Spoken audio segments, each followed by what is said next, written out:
열차 탈선 사고로 사랑하는 이를 순식간에 잃은 사람들, 그 애절한 그리움이 만들어낸 기적과도 같은 이야기. 안녕하세요. 따뜻한 책방입니다. 최근에 소설을 읽기 시작하면서 마음이 풍요로워진다는 생각이 들었어요. 보통 책을 읽으면 새로운 생각을 할 수 있다고 느끼지만 이런 따뜻한 소설을 읽으면 새로운 마음까지 느낄 수 있는 것 같습니다. 오랜만에 가슴 따뜻해지는 소설을 읽었습니다. 여러분도 이 따뜻한 마음 같이 느꼈으면 좋겠습니다. 그럼 지금 책 읽어드리도록 하겠습니다.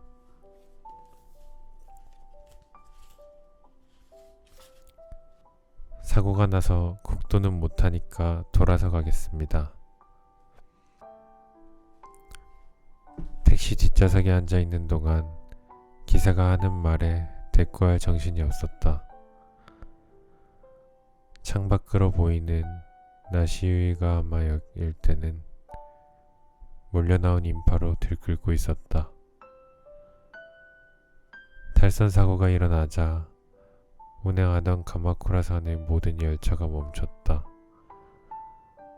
웽웽대는 구급차 소리가 사방에서 울려 퍼지는 가운데 이마에 맺힌 땀방울을 닦던 손가락으로 스마트폰을 켰다.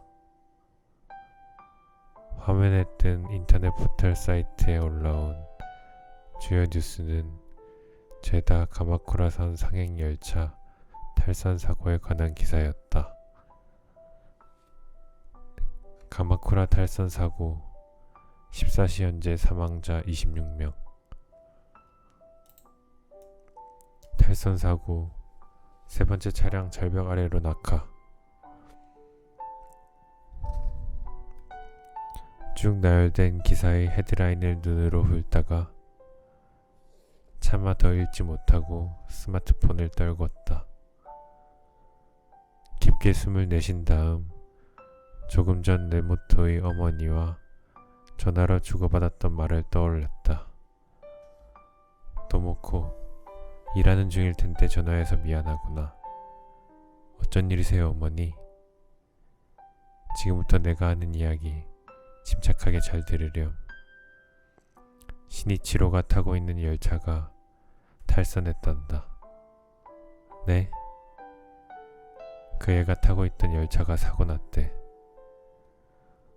내 모토는 괜찮대요? 그이는 무사한 건 일단 당장 미나미카 마루라 종합병원으로 오려무나. 끊으마.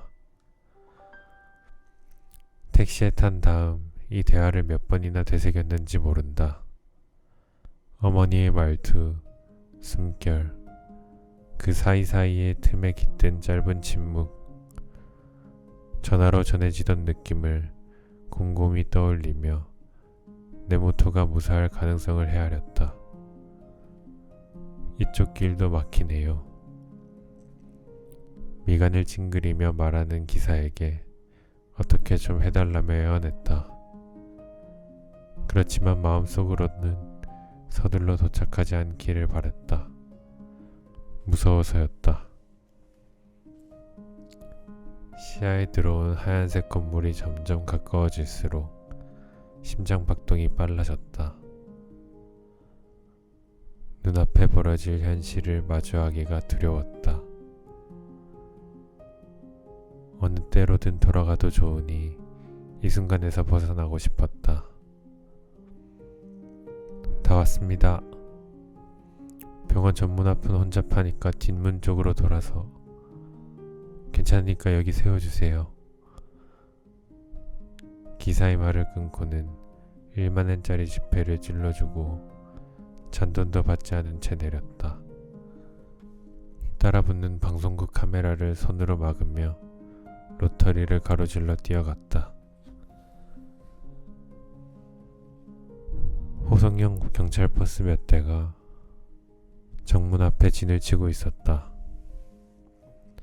들 것이 모자랐는지 사고난 열차 좌석을 그대로 떼어와 차 차례차례 부상자를 실어 나르고 있었다. 그 환자는 나중에 이쪽 먼저. 저기요, 네모토 시니치로는 어디 있나요? 오늘 탈선 사고를 당한 사람인데요. 오가는 사람들 사이를 뚫고 접수 창구로 달려갔다. 가족분이세요? 약혼자예요. 저는 히구치 도모코라고 합니다. 사정을 설명하자 젊은 여자 간호사가 뒤쪽 간호사실로 사라졌다. 다른 간호사와 얼굴을 맞대고 잠깐 이야기를 나누더니 조금 있다가 접수 창구로 돌아왔다. 지하 2층으로 내려가서 오른쪽 안쪽 방으로 들어가시면 됩니다. 그 말을 듣는 순간 심장이 툭 튀어나올 뻔했다. 지하 2층. 그 말뜻을 이해한 순간 정신이 아득히 멀어졌다. 비상계단을 통해 지하 2층으로 내려가 보니 울음소리가 그 공간을 가득 메우고 있었다. 눈을 감고 가슴 밑바닥에 고여있던 묵직한 숨을 깊이 내쉬었다. 숨을 내뱉던 힘을 이용해 손잡이를 당겼더니 상상했던 광경이 시야에 들어왔다. 큼직한 침대에 누워있는 네모토, 그리고 그 위에 얼굴을 덮은 흰 천. 순간 정신이 아득해져 아무 생각도 할 수 없었다. 여기가 어디인지 뭘 하려 했는지조차 헷갈릴 지경이었다. 도모코. 어머니가 다가오더니 두 손으로 내 오른손을 꼭 잡아주었다. 도모코. 날 붙잡고 울부짖는 어머니가 성가시게 느껴졌다. 혼돈에 사로잡힌 내 머릿속을 더욱 뒤엉키게 만드는 것 같아 그저 지금은 어머니의 손을 뿌리치고 이곳을 벗어나고만 싶었다. 하지만 그렇다고 어머니를 외면할 수는 없었다.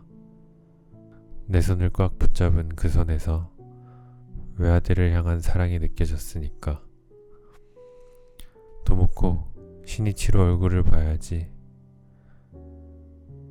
이번에는 아버지가 내 팔을 끌어당겼다.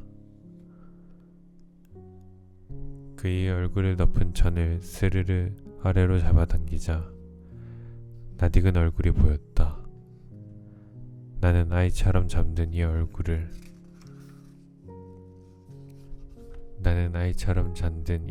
보는 게 좋았다. 침대 베갯머리에서 밤새도록 들여다본 적도 있다. 다음 주면 네모토의 32번째 생일이다. 그는 내게 생일날 카레라이스를 만들어 달라고 부탁했었다. 작년 생일에 카레를 만들어줬었는데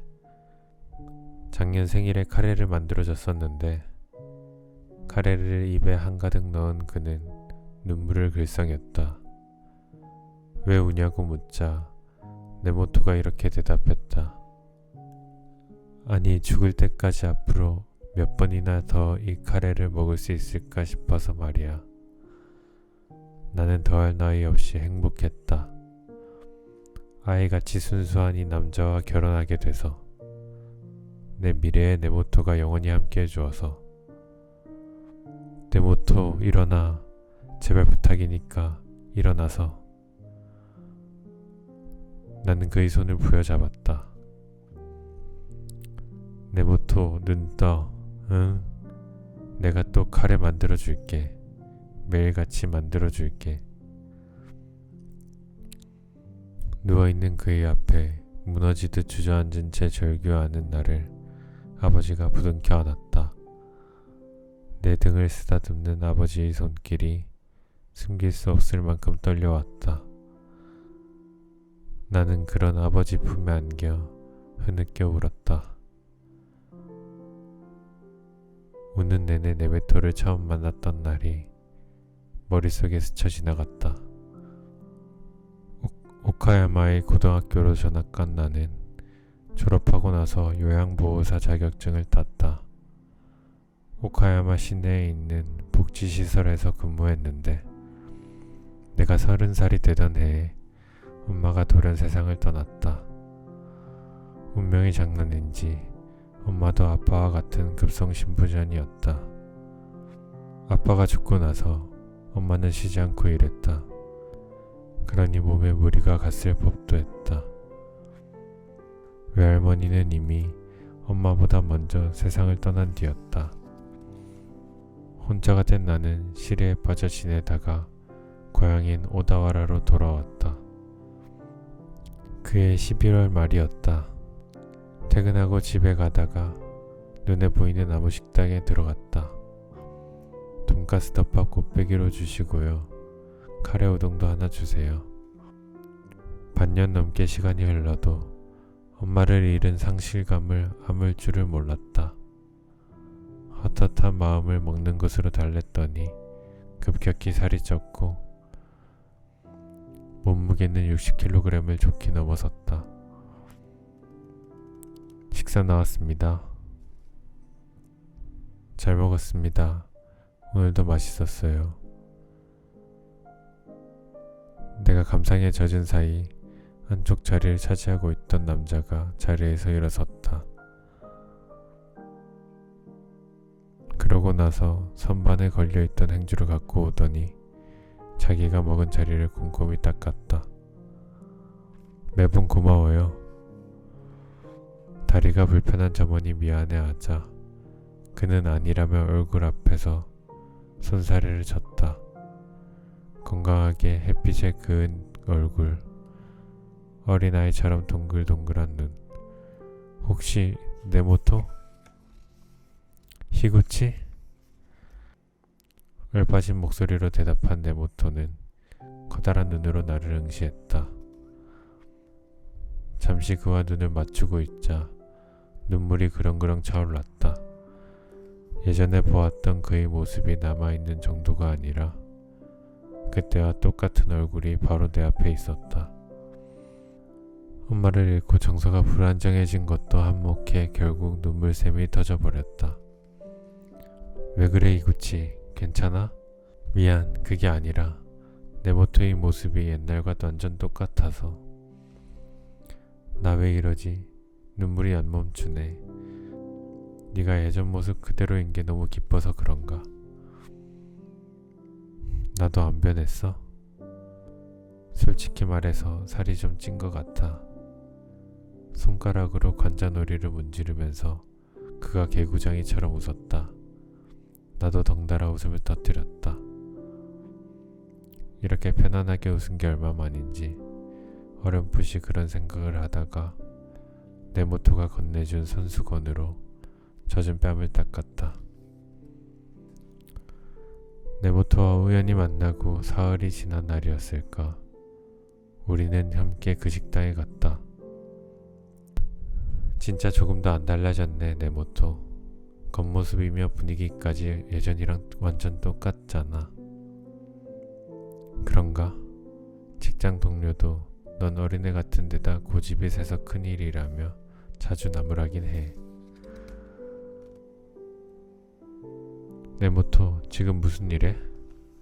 난 미나미카 마쿠라역 부근에 있는 애견샘에서 일해. 나 동물 좋아하는 거 알잖아. 그는 고등학교를 졸업하고 나서 강아지 훈련사 자격증을 땄다고 했다. 네모토답다 싶었다. 아참, 시로는 어떻게 됐어?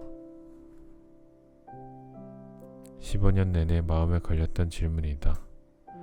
네모토는 작게 헛기침을 하고 목소리 톤을 낮추어 대답했다. 걱정 붙들어 매셔. 시로는 고등학교 때 우리 집에 데려와서 키웠으니까. 안타깝게도 3년 전에 죽었지만 그때까지 행복하게 살았어. 그랬구나. 시로에 대해 이야기하려면 밤을 새워도 모자라니까 다음에 실컷 해줄게.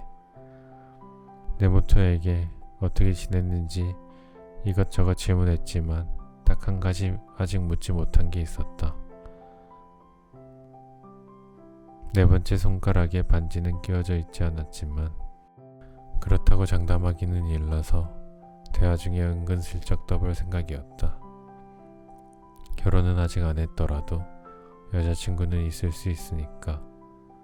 저기. 그때 누가 먼저랄 것 없이 둘이 동시에 입을 열었다. 나는 멋쩍어 하는 그의 표정에서 네모토가 무슨 말을 하려는지 직감했다. 히구치가 먼저 말해. 그게 그러니까 히구치 너 말이야. 네모토는 쭈뼛대며 말했지만 자신만만해진 나는 남자니까 너가 먼저 말하라며 그를 재촉했다. 그게 그러니까 히구치 너 말이야. 연인이 있는지 궁금해서. 없어 남자친구. 알량한 자존심 때문에 쭉 없었다고는 차마 말하지 못했다. 그런데 곧장 그가 나도 계속 없었어 연인 이라고 대답했다. 혹시 괜찮으면. 이번에도 동시에 입을 열었다. 하하. 내가 먼저 소리내 웃자 그도 따라 웃었다. 우리는 서로 아무 말도 하지 않았다. 그저 큰 소리로 웃기만 하다가 자연스레 사귀기 시작했다. 어머니, 카레 맛 좀 봐주실래요? 작은 접시에 카레를 담아 내밀자 어머니가 맛을 보고 손가락으로 오케이 사인을 보냈다. 세상을 떠난 엄마가 알려준 대로 만든 카레였다. 어디 나도 맛 좀 볼까? 아버지도 주방으로 왔다. 숟가락을 들고 카레를 먹어보더니 얼굴에 웃음을 띤 채 엄지손가락을 치켜 세웠다. 네모토의 본가에 들리게 된 건 그와 사귀고 2달쯤 지나서였다. 네모토의 부모님은 부모를 잃은 내게 다정하게 대해주었다. 아버지는 정년퇴직해서 매일 집에 있었다. 우리 넷은 자주 식탁에 둘러앉아 밥을 먹었다. 네모토도 좀 먹어봐. 코타스에서 책을 읽던 그를 불렀더니 어머니가 너희는 사귀면서 언제까지 이름이 아닌 성으로 부를 거니? 라면서 얼굴을 찌푸렸다. 그러자 네모토가 어머니 우린 이게 편해요 하며 거들었다. 맛있다. 다음 달 내 생일에도 카레 만들어줘. 네모토의 말에 나는 흐뭇한 미소로 답했다. 말로 표현할 수 없을 만큼 행복한 시간이었다. 손으로 만져질 듯한 온기에 둘러싼 채 지금 이 행복이 영원히 계속되기를 바라고 또 바랬다. 오늘은 32번째 내 생일이다. 네모토와 외식을 하기로 약속했지만 그는 깜짝 선물이라며 예약한 식당을 미리 말해주지 않았다. 각자 일을 마치고 역에서 만나 프렌치 레스토랑으로 왔다.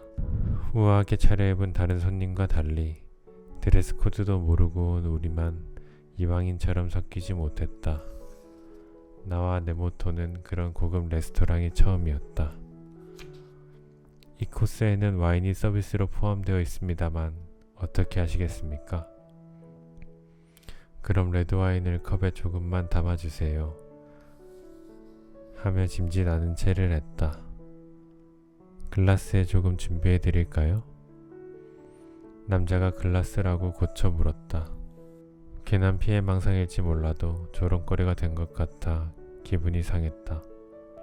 그 뒤로 점원들이 우리 일거수일투족을 지켜보는 듯해서 음식이 제대로 넘어가지 않았다. 히구치, 다시 한번 생일 축하해. 건배.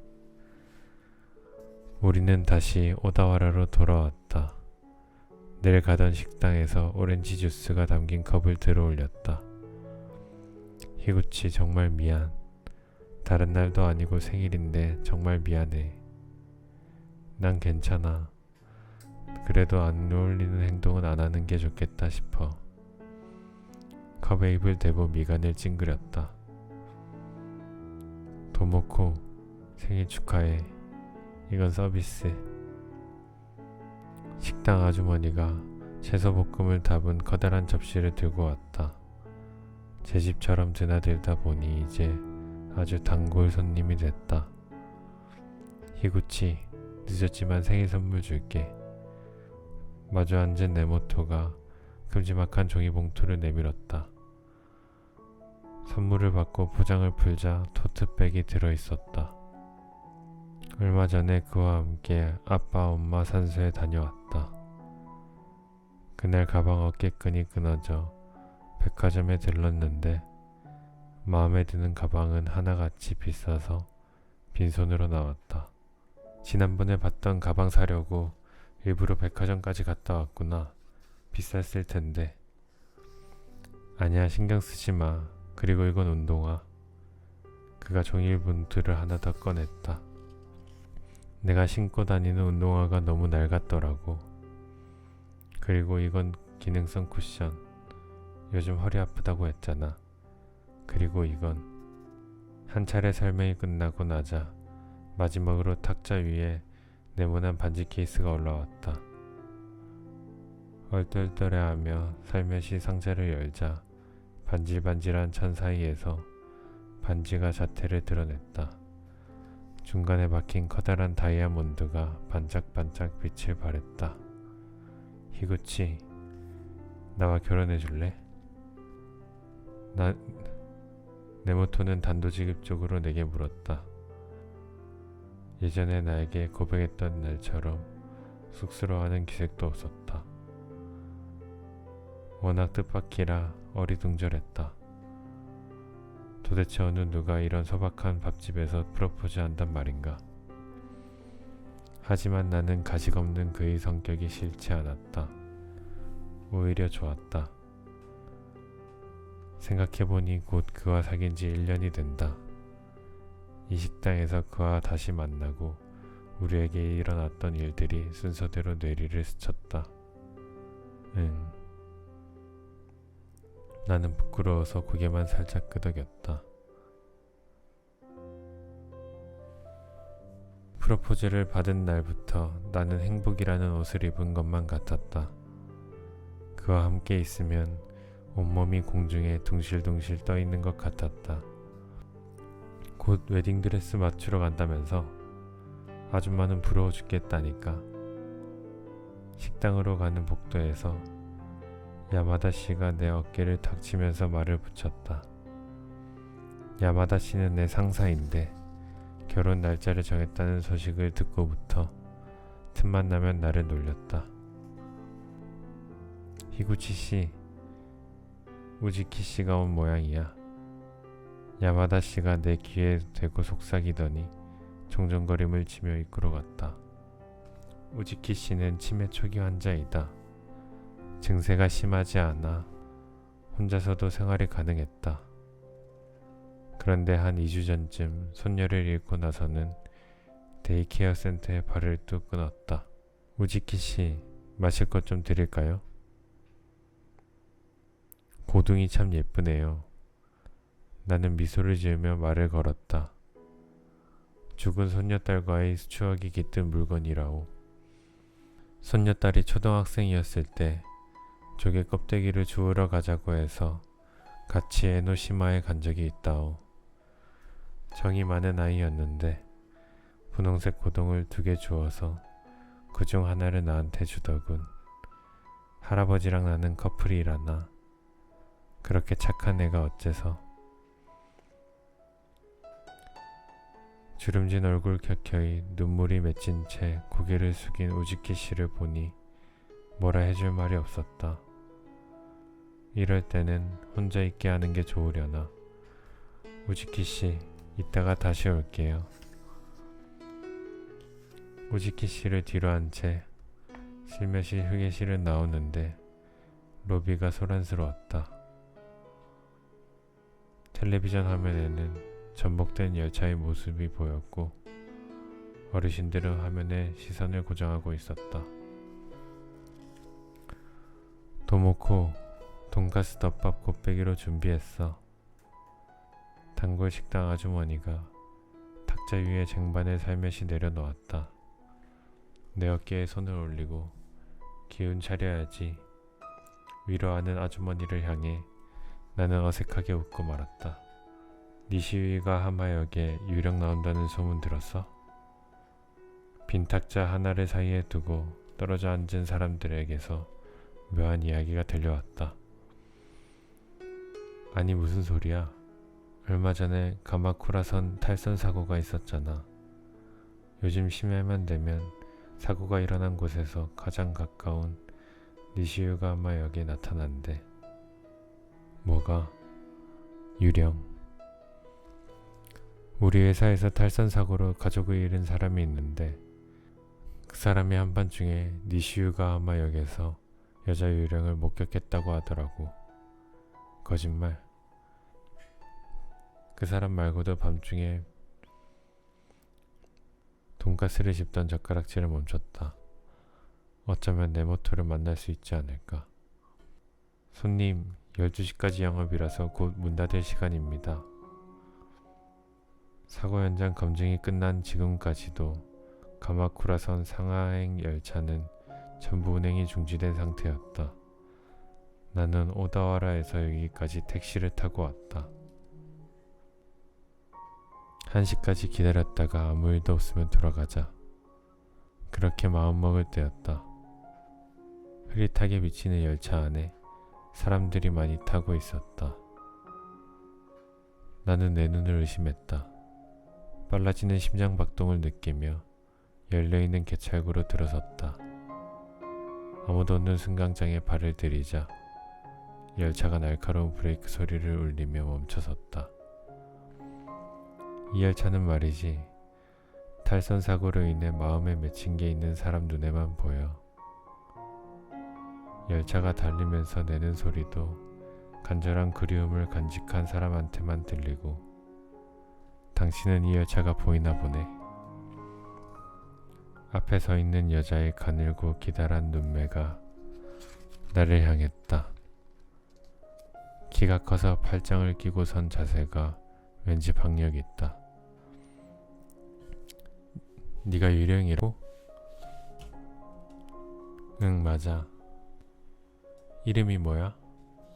유키오. 보시다시피 여고생이고. 이 열차는 나시유가마 역을 통과하면 금방 사라져. 유키오가 그렇게 예고하고 몇 분이 흘렀을까. 선로에서 아득히 먼 곳에서 굉음이 울려 펴졌다. 무슨 일이지? 빙빙 돌려 말하는 건 질색이니까 짧게 설명할게. 방금 이 역을 지나간 건 지난 3월 5일에 가마쿠라선 선로를 벗어난 바로 그 열차야. 그리고 당신은 이 열차에 탈 수 있어. 뭐?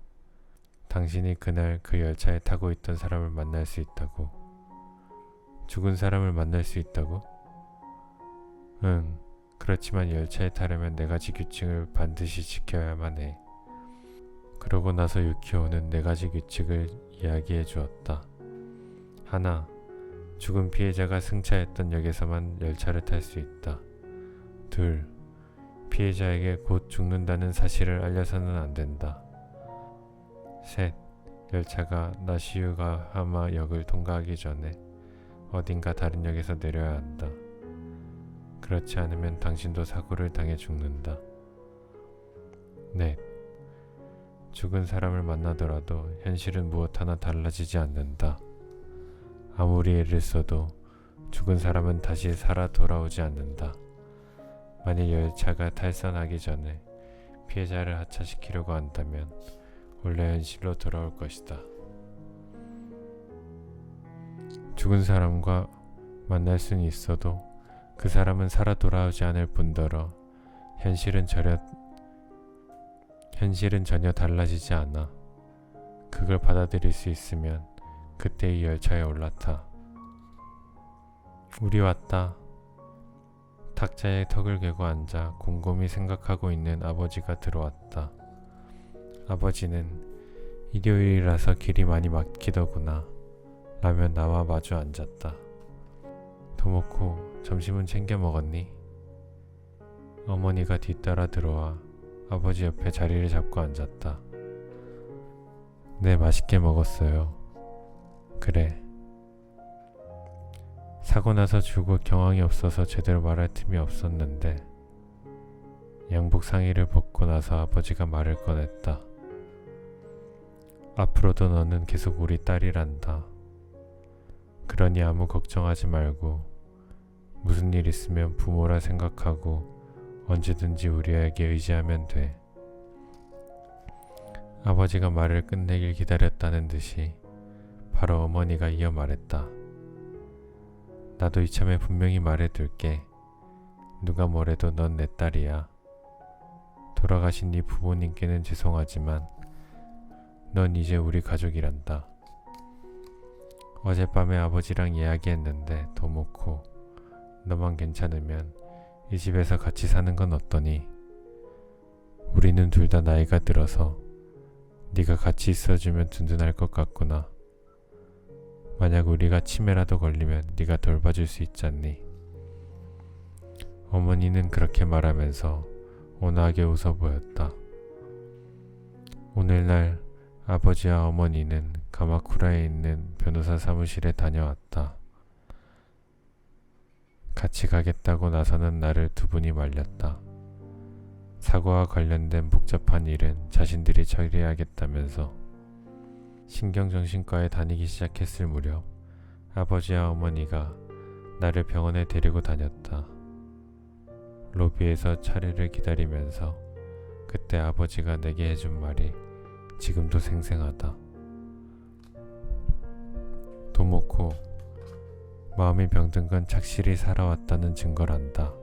설렁설렁 살아가는 놈은 절대로 마음을 다치지 않거든. 넌 한 사람을 진심으로 사랑했기 때문에 마음에 병이 든 거야. 마음의 병을 앓는다는 건 성실하게 살고 있다는 증표나 다름없으니까 난 네가 병을 자랑스레 여겼으면 싶다. 나는 이토록 멋진 부모님에게 감사할 따름이다. 물론 네모토에게도. 네모토는 언제나 내 인생의 빛을 비추어 주었다. 마지막으로 그의 얼굴을 두 눈으로 직접 보고 고맙다는 말을 전해야만 했다. 하지만 마음의 병을 앓고 있는 내가 네모토 앞에서 이성적으로 대처할 수 있을까? 문득 유키오가 말했던 유령 열차를 타기 위한 세 번째 규칙이 머릿속을 스쳤다. 열차가 니시유가하마 역을 통과하기 전에 어딘가 다른 역에서 내려야 한다.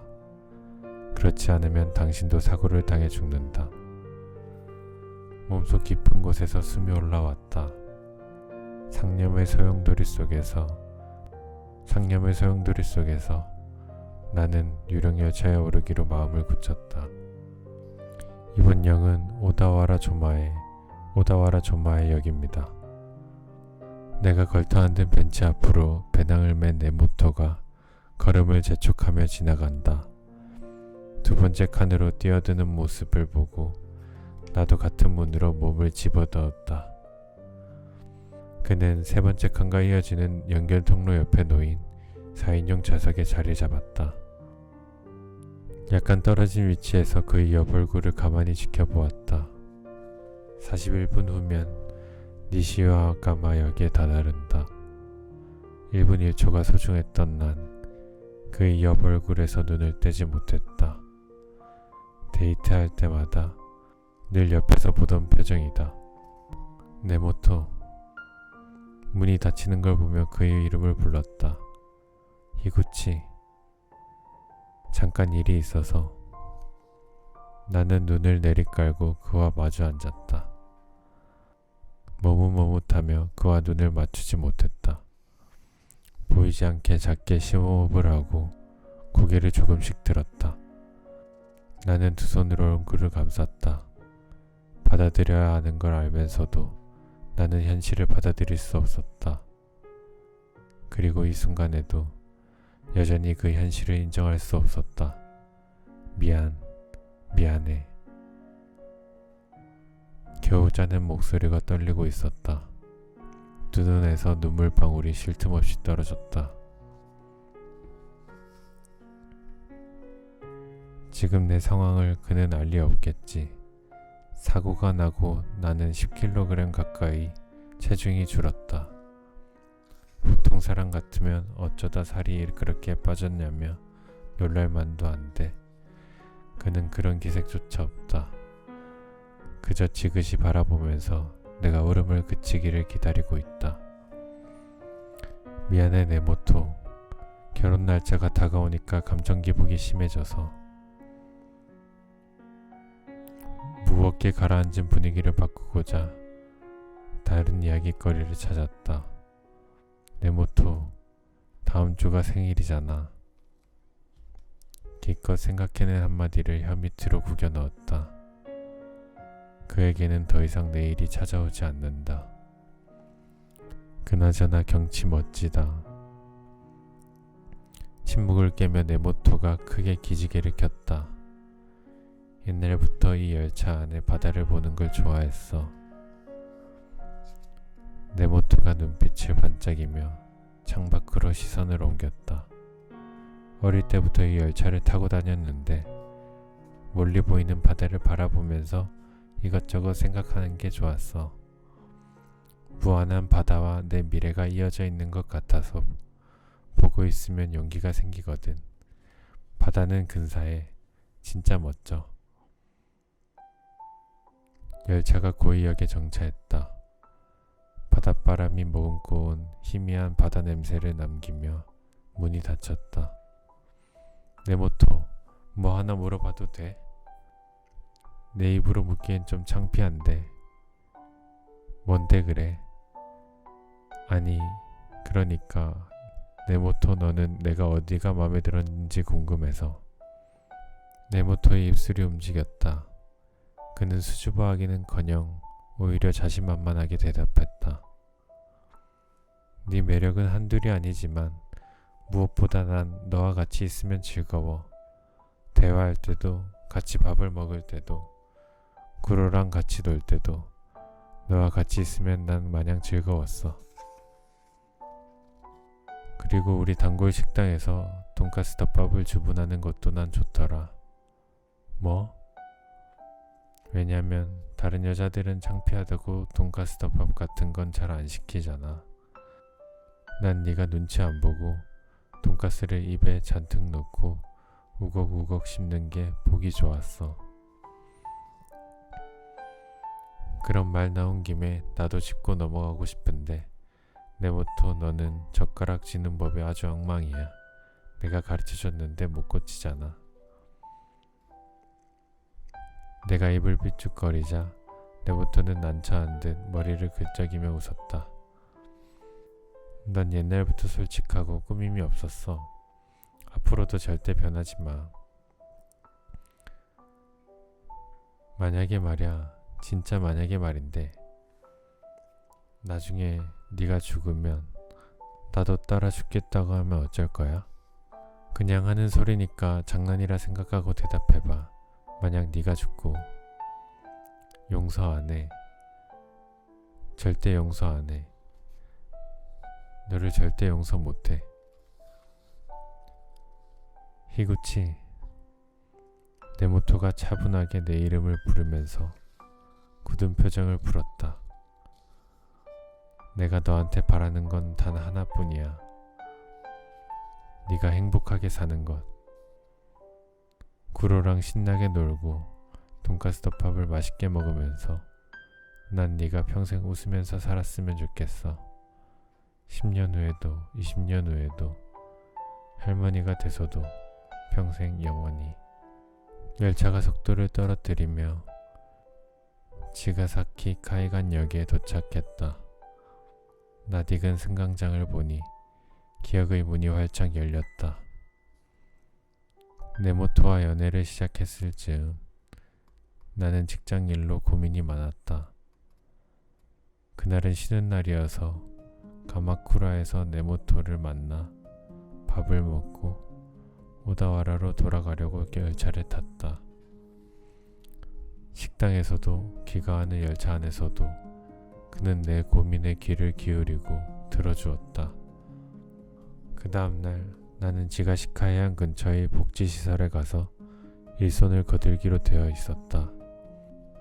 아침부터 일찍 일을 시작해야 해서 인근 호텔에 방을 잡아두었다. 네모토와 헤어진 후 승강장 벤치에 고개를 숙이고 앉아 있었다. 내일 일을 생각하니 호텔 방에 들어가는 것도 싫었다.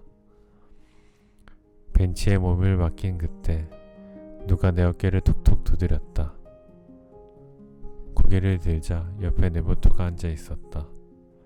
네모토, 네가 어떻게 여기에? 혼자 내버려 둘 수가 있어야지. 네모토, 나한테 왜 이렇게 잘해주는 거야? 그야 당연하지. 여기까지 말하고 나서 그는 둥글게 휘어진 눈매로 다음 말을 이었다. 너니까, 히구치니까. 시간이 멈춘 듯한 느낌이 들었다.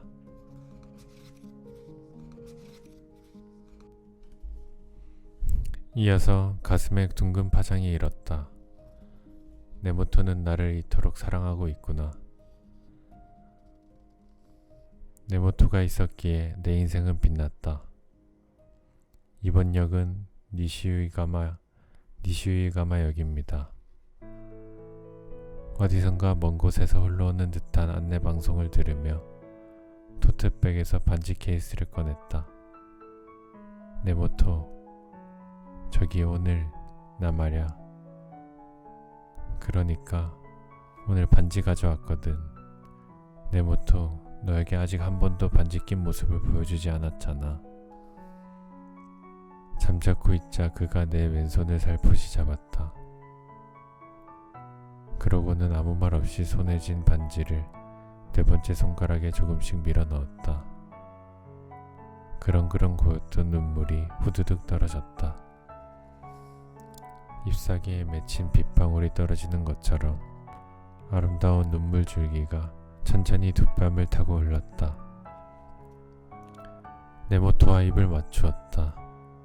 부드러운 그의 입술이 닿자 결코 말로는 전할 수 없는 무언가가 몸속에 가득 채워졌다. 열차가 급격히 속도를 줄이기 시작했다. 이를 악물어 눈물을 삼키고는 매몰차게 그에게서 입술을 뗐다. 자리에서 일어나 문 앞까지 걸어간 나는 그에게서 등을 돌렸다. 한 번 더 네모토의 얼굴을 보면 열차에서 내리지 못할 것 같아서였다. 그렇지만 마지막으로 해야 할 말이 남아있다. 고맙다는 말. 네모토, 사고가 나서 울고 또 울다 지친 내 마음속에 마지막으로 자리한 감정, 그건 고마움이 아니었다. 그러니 고마웠다가는 말할 수 없다. 안녕이라고 말할 수도 없다. 왜냐면 나는 그를 사랑하니까. 네모토, 문이 열렸다. 손가락으로 눈물을 쓱 닦았다. 나는 그를 향해 돌아서서 내가 할 수 있는 가장 큰 웃음을 지어 보이며 입술을 움직였다. 네모토, 다음 주 생일날 카레 만들어 줄게. 운동화를 신은 채 희뿌연 개골창을 첨벙거리며 걸었다. 발에 감기는 수초의 촉감이 낯설지 않다. 좌우에 자리한 맨션도 그때 그대로였다. 너무 빨리 가지마 구로. 앞장서 가던 구로가 용수로에 걸려있는 다리 앞에서 뒤로 돌아보았다. 빨리 오라고 재촉하듯 꼬리를 휙휙 흔들면서. 네모토가 준비한 동영상을 보고 나는 구로를 데리고 그 숲을 찾아갔다. 숲을 헤치고 들어간 숲속은 깜짝 놀랄 만큼 변한 게 없었다. 호숫가에 있던 작은 통나무 집도 여전했다. 구로를 앞세워 숲속 언덕으로 발을 옮겼다. 끝내주는 전망, 광택이 흐르는 통나무 의자, 그리고 가지런히 파릇파릇한 잔디. 여기도 그대로네. 구로가 잔디밭에 몸을 누이는 것을 보고 나도 옆에서 양팔과 다리를 넓게 벌린 채 큰 대자로 누웠다. 그렇게 누워 하늘을 올려다보고 있으려니 아빠가 돌아가셨을 때 이 언덕에서 내 모토가 해줬던 말이 머리를 스쳤다. 희구치의 아버지는 세상을 떠났지만 아버지의 분신인 넌 살아있잖아. 그러니까 너가 기뻐하면 아버지도 분명 기뻐하실 거야. 너의 행복이 고스란히 아버지의 행복이 될 테니까. 핏줄이란 그런 거잖아. 언덕 위에서 구로가 좋아 죽겠다는 표정으로 빠르게 뛰어다녔다. 나는 생각했다. 구로는 시로의 피를 이어받았다. 구로가 기뻐하면 죽은 시로도 기뻐할 것이다. 그리고 내게 찾아와준 내 뱃속의 생명이 기뻐하면 내 모토도 틀림없이 기뻐할 것이다. 그저께 몸이 안 좋아서 병원에 갔다가 임신했다는 소식을 들었다. 뱃속에 있는 아이를 행복하게 키우는 것이 내 모토를 행복하게 하는 길이다. 지난 날을 돌아보니 내가 인생의 위기에 맞닥뜨릴 때마다 그가 내 곁을 지켜주었다. 아빠가 돌아가셨을 때와 엄마를 잃고 시리에 빠졌을 때도 내 모토는 함께였고, 그가 떠나서 인생 최대의 난관에 부딪힌 지금도 내 모토는 내게 우리의 아기를 남겨주었다. 또다시 내 모토가 나를 구했다. 그는 언제나 내게 미래를 선물해준다. 월말에는 살던 방을 정리하고 그의 본가에 들어갈 생각이다. 내 모토의 부모님과 힘을 모아 이 아이를 꼭 행복하게 키우고 싶다. 나는 몸을 일으켜 토트백에서 물통을 꺼냈다. 내 모토의 유품을 정리할 때 받은 스누피 물통이다. 컵에 따른 보리차를 삼키자 눈에서 한 줄기 눈물이 흘렀다. 나무들 사이로 햇살이 비켜 들어왔다. 하늘에서 뭔가 속삭이려는 듯이 부드러운 빛이 나를 감쌌다.